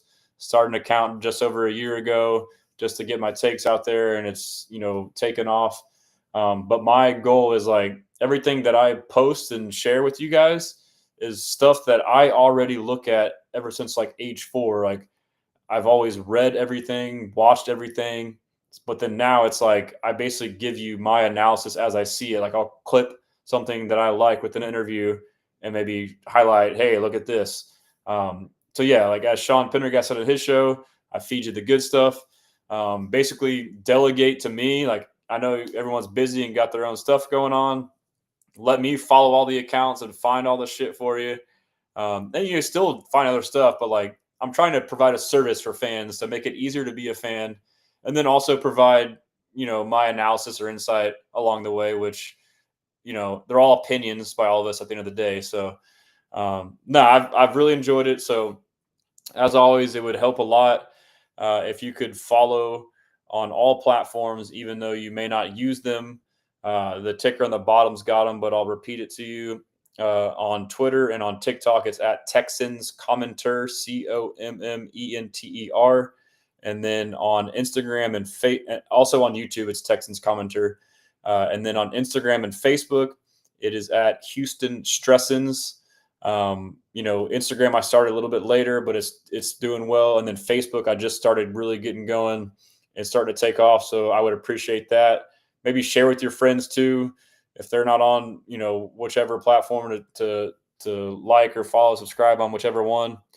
Yeah. And then, the podcasts, those are growing too. I've been uploading those for only 4 or 5 months.